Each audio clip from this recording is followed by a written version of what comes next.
Vietnam, of course, is where you hear much more about ethnic minority groups, ENGs, rather than IPs. At the end of your presentation, in terms of the Q&A anyway, was about water rights, but the close connection between water and land rights, they're almost inseparable. I mean, land without water is like a desert. I mean, what can you do with it? And I've seen that recently running around the deserts around Lucas and so forth. And I think today. So thank you very much.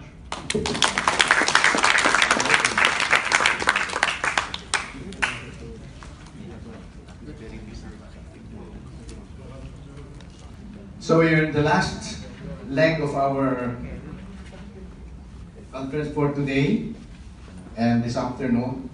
So this pertains to the declaration of all the discussions we had, and even we go prior to that, all the studies, all the experiences of 40 years back.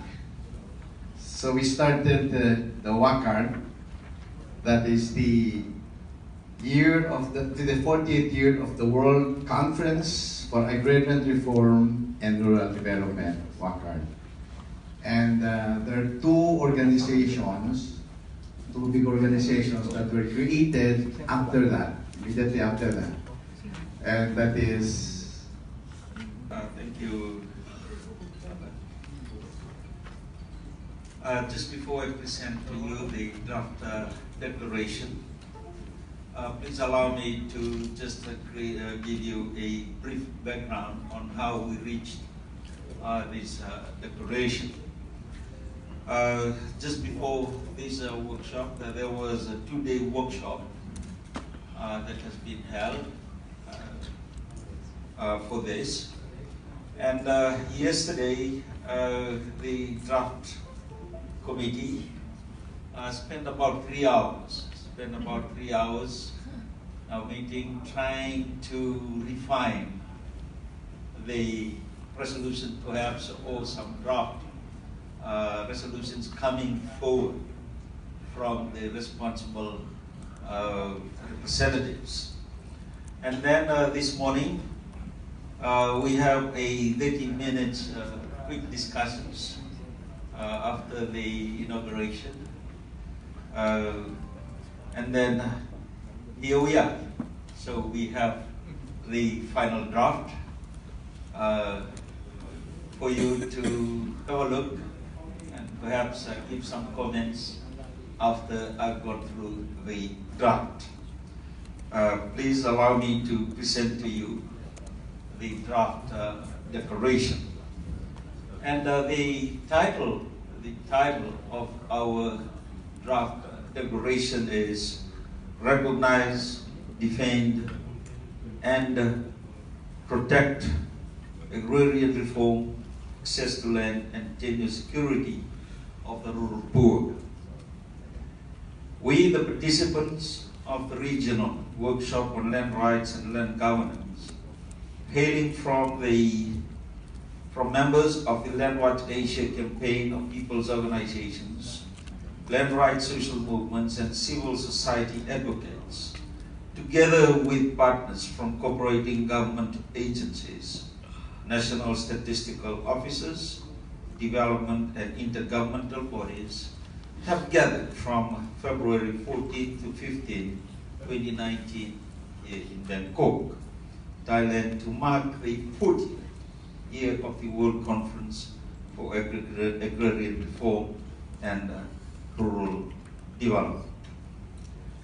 We recall that the WACAR adopted the Peasants' Charter in 1979 that brought global recognition and multi-stakeholder consensus on the imperative for agrarian reform to fight hunger and poverty and fulfill rural development. It previously emphasized the principle of growth with equity through people's participation, through access to land, water, and other natural resources. People's participation in designing, implementing, and evaluating rural development programs and policies, the integration of women in rural development, access to inputs, markets, and services, extension, and research activities. We recognize that 40 years later, land reforms brought about by complete agrarian transformation in East Asian countries through a highly egalitarian land distribution and development of rural institutions. However, land reforms in other Asian countries contributed little or no transformation of agrarian structures, as large holdings remain untouched, and both at the national and global arena. Land rights and tenure security are now enshrined as critical issues in significant global conventions and programs of actions such as the Earth Summit, the World Food Summit, World Summit for Commercial Crops. The insatiable demand for the world's natural resources is causing more land use and resource conflicts, leading to violence and dispossession of the rural poor. Climate-related disasters have displaced the poor and vulnerable and kept them from regaining their land and resource rights in affected areas. Transparency and accessibility of land-related data by the rural people are still limited. Finally, human rights and democratic freedoms are diminished and suppressed with global resurgence of state autocracy, which takes away the control of resources by the rural poor. Our calls, our commitments. We assert that land to the rural people is more than just an economic asset, but defines their lives, identity, inclusion, and dignity. Therefore, their legal and customary claims, access and control over land, forests, water bodies, and common areas must be recognized, defended, and protected. We, thus, encourage those who are accountable and responsible to pursue the equitable and continued distribution of land assets and resources to the rural people, especially by upholding the commitments of the Sustainable Development Goals for land and resource rights, and the Magna Carta on the rights of peasants and other people working in the rural areas. We join the global land rights community in advocating for the following. 1. Enactment and enforcement of national legislations and policies related to access and tenure security to land, forest, waters, and pastures of smallholder farmers, fishers, indigenous peoples, rural women, pastoralists, youth, persons with disabilities, and other marginalized sectors, and prevent further land use conversion. 2. Implementation of agrarian reforms and provision of adequate support to smallholders to improve farm productivity and increase participation in the value chain. 3. Legal recognition and respect of land and territorial rights of indigenous peoples, and promotion of locally managed ecosystems of IPs, pastoralists, and forest users. 4.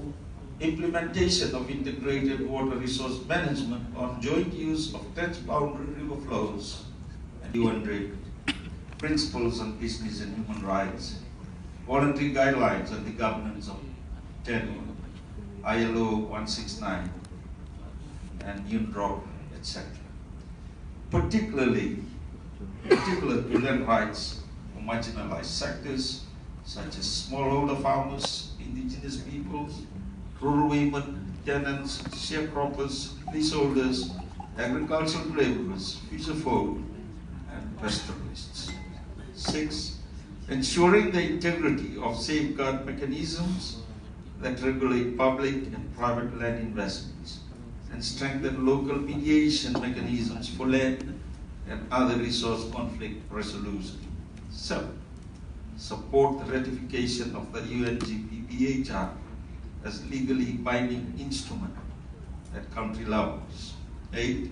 Effective implementation of social and environmental impact assessments and adherence to free prior informed consent. 9.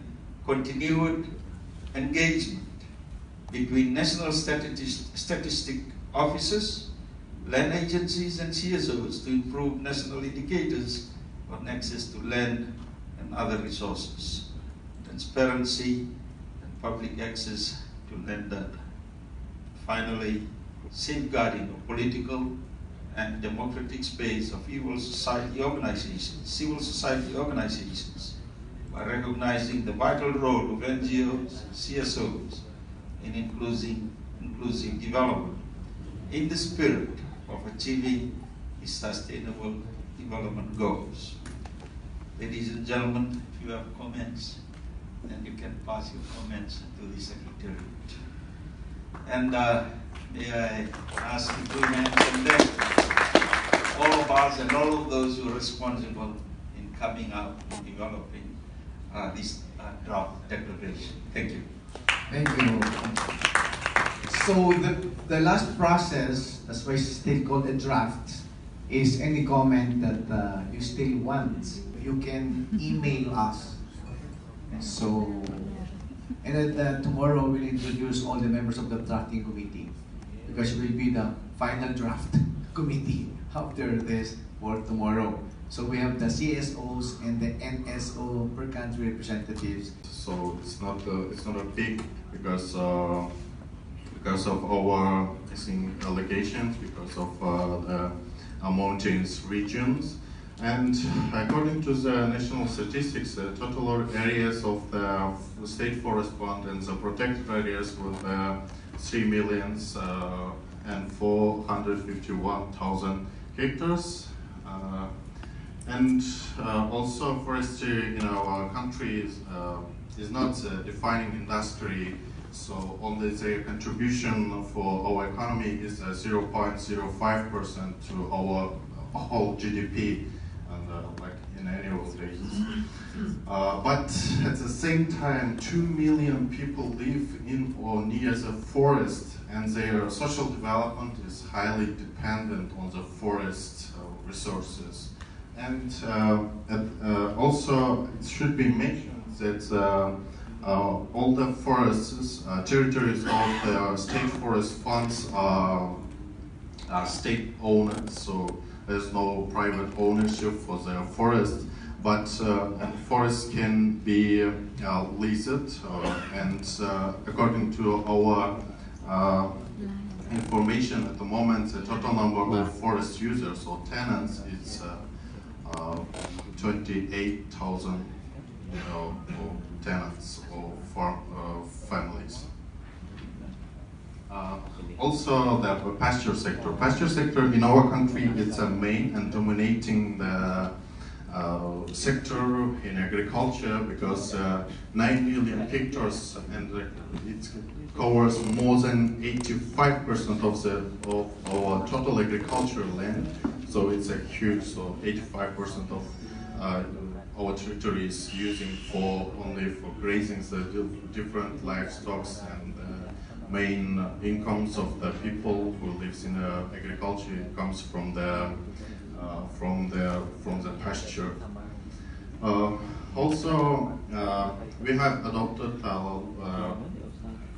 law of the pasture in 2009, which transferred the management of local pasture lands to the communities, and regulated through the pasture committees. So there were established 454 pasture committees with participation of different stakeholders, with local government body, with participation of the local government bodies, forest users, pasture users, and other stakeholders.